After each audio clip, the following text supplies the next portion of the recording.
Welcome back, watch fans. We got unbelievable but true fires in the middle of California here. Yeah, this is reporting to you live. Your intrepid reporter here, coming to you live from. Actually, this is not too far from where James Dean met his untimely end. About a couple miles east of me, and yeah, that was where the big crash by that Blackwell's Corners we just passed by. Now check that out. Now this brings me to, what is the best watch for firefighting? What is the best watch for firefighting, my friends? And the answer for that is Rolex. That's right, Red Adair himself. You know, the famous, what was he called? The Hellfighter? There was a movie. There was a movie made about the guy. He put out oil well fires. Wow, check it out. It's all black. Unbelievable. Wow. Shit. That's no joke. No joke. It's about 100 degrees. 100 degrees out here. Unbelievable but true. Actually, it was about 110, and very dry, as you can see. This is, of course, a lot of oil under these, under the ground here. Of course, this is the movie There Will Be Blood. It was kind of based on, you know, kind of this area, so a very historically important area. And of course, on the wrist, you know, the best all around watch is, that's right, Rolex Yacht Master, the Yacht Master, chocolate, rose gold chocolate dial to match the you know, the landscape. Yeah, can you imagine wearing the blue dial here? Nah, it doesn't work. You gotta have the rose gold chocolate to match these the hills, the landscape here. Ooh, hang on a second, let me just pop over here. All right, there we go. There we go. Unbelievable but true. Unbelievable but true. Wow. Now, there we go, my friends. V8 twin turbo. Yeah, anyway, my friends, this is what's happening here, coming to you live from what is this area called again? This is near Paso Robles, central coast of California. This is, of course, the ideal landscape for the Rolex Yacht Master. This is the ideal yachting environment. Unbelievable. Look at this. How wide. I mean, this is just wide open plains. Crazy. All right, I don't know. What do you guys think? Now, by the way, I got a couple of you tomato cans have been writing to the Colonel saying, should I trade in my Yacht Master with the gray dial for a new chocolate dial and pay 17 grand? And my answer is absolutely no. Absolutely not. Absolutely not. Why? Because these prices are coming down. And historically, two-tone, you know, I've said this before, historically, Rolex two-tone is, really doesn't, you know, that's not a good store of value. I mean, it's a store of value, but it doesn't increase as much as plain steel for Rolex. So, and I knew that when I got the watch. I just like the two-tone.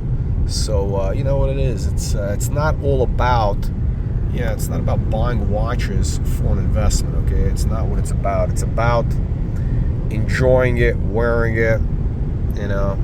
That's what it's all about, my friends. Unbelievable but true. That's right. Unbelievable but true. So, yeah, I would say, look, if you have a gray dial, you know, the gray dial, by the way, is not my favorite. I think it's a bit of a dog. Especially that blue little secondhand, like they call Tiffany blue, and you know, it's a little too, it's a little gimmicky. a little gimmicky. It just doesn't work, you know. The blue dial, I get it because, you know, Yacht Master, you know, blue, okay. It's a beautiful sunburst blue. Wow, look at this. This is the fires. Unbelievable. It's just burnt to hell. It's like a lunar landscape or something out here. Yeah. So yeah, I'd say the blue dial is the one to get. You know, and but this actually is you know, beautiful warm color, and you know, it's funny enough. You know, I wear this watch the most of pretty much all my watches in the last couple of years. This one has been getting the absolute most wrist time because it is the most practical. You know, it's yeah, it is a sport watch. You know, you can bang it around. You can you know, take it underwater. You know, wash it off, and keeps on ticking. It keeps on ticking. You can't do that with a Patek Philippe, can you? That's right, you can't. Even a Nautilus, even an Aquanaut. I don't think the Aquanaut and the Nautilus, ironically, are that waterproof. You know, they're may not be that waterproof. And those are tomato can watches. By the way, speaking of James Dean, I was actually going to do a video while passing by there, but yeah, that's right. This is James Dean. I think he was driving on that road. That's the one. He was going towards LA when he had that accident. And but yeah, does anybody remember James Dean? Apparently, a lot of the kids today, they don't even know who that is. But James Dean was the biggest movie star of what is it, the 1950s. He was like what they call the heartthrob. That was what the heartthrob. He was like a young, good-looking guy, and you know, I mean, you know, all the girls. I mean, that's the real audience. That's how you make the money in the entertainment business. You gotta get the female fans. They're the ones that spend the money, and yeah. So James Dean was the biggest movie star. He was like I don't know. There's really no movie stars today. I don't know, who do you think? Tom Cruise, but he's old already. I don't know who the young guys are. That's like that. There's nobody of that equivalence today. There might have been Leonardo DiCaprio, you know, 20 years ago. So he was basically like the Leonardo DiCaprio. Imagine when that movie Titanic came out.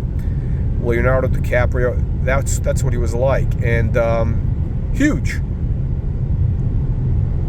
Even in the 80s, I mean, the guy was a legend, like a Marilyn Monroe. But you know what? Marilyn Monroe is still a brand name. James Dean, a lot of people don't remember that name. A lot of people don't remember that name, and that just goes to show you that,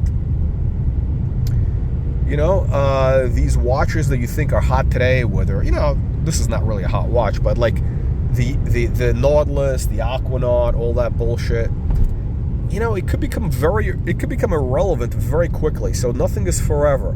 Especially in fashion, and watches are fashion, okay?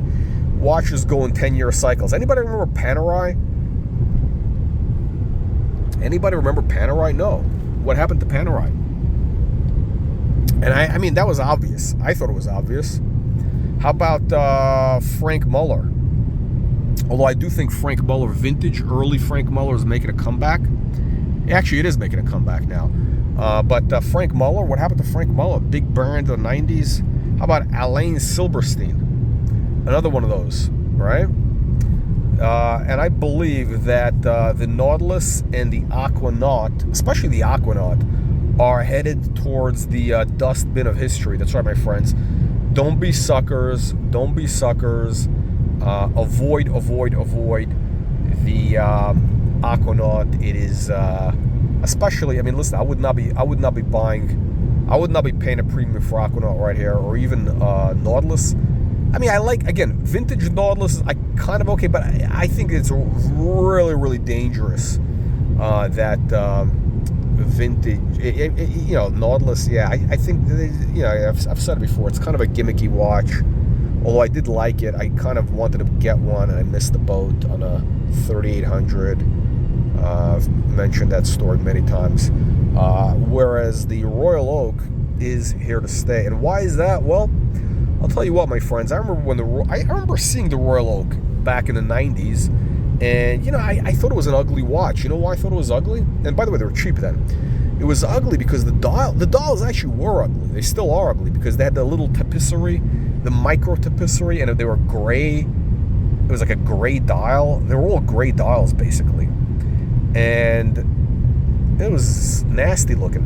And what happened was, in the early 2000s, I think maybe late 90s in some models, but it's only in the last, 15, 20 years, which, is not that long, is when they started changing the dials. In the around 2005, they started going with these much brighter dials. The tapisserie was much better. I mean, like much better. It was like a world of difference. It's like a completely different watch. It's a totally different watch. So the modern Royal Oak is, so much superior to the old ones in terms of the look, in terms of the dial. I mean, that's, you're looking at the dial all day, right? And the new dials, they're just vibrant. They reflect the light beautifully. They're just beautiful works of art. They really are. Whereas the older ones, those old dials, the dull gray, the I guess older tapisserie, if you want to call it, whatever they call it, they weren't good. They really were not good, and that's why I didn't get it. I mean, like, I remember seeing those watches. I thought they were kind of tacky because it had that older design. It had that 70s vibe back in the 90s, and I thought, wow, that's a little bit tacky. And but you know what? If they were doing the new dials like what they have now back then, I wouldn't have thought so. So, whereas the Nautilus, actually, their dial has stayed pretty much the same. Actually, the Nautilus dial is fine. I think the Nautilus dial is fine. Could it be better? Yeah, I think it could be better. Yeah, because they got, with it says Patek and kind of across that thing there. It doesn't really look cohesive. I think it just doesn't look that cohesive. So I'm not a big fan of the Nautilus, but it's nice. It's nice, especially the blue dials and the 3800 and all that. Or you know what? I even like the 3700, the jumbo, the original. Actually, the jumbo is kind of a little bit of a kitschy watch. If prices come down more, I'd be tempted to buy one. I really am kind of tempted to buy one because it's very flat on the wrist. It's got that real vintage 70s porn director type of vibe. What's his name? Jack from Boogie Nights. What was the guy's name? Jack Horner. It's got the Jack Horner vibe. And I'm all about the Jack Horner vibe. All right, guys, let me know what you think. Leave your nasty, vicious comments below, all you punters, and make sure that you click the subscribe button. You got to subscribe to the channel. You got to subscribe, and also, sign up for a free weekly newsletter. You got to get that free weekly newsletter if you don't want to be a tomato can. You don't want to be a tomato can, do you? Oh, shit. I'm stuck in a one lane. Should we make it? Yeah. I'll be a safe driver here. All right, guys. Signing off.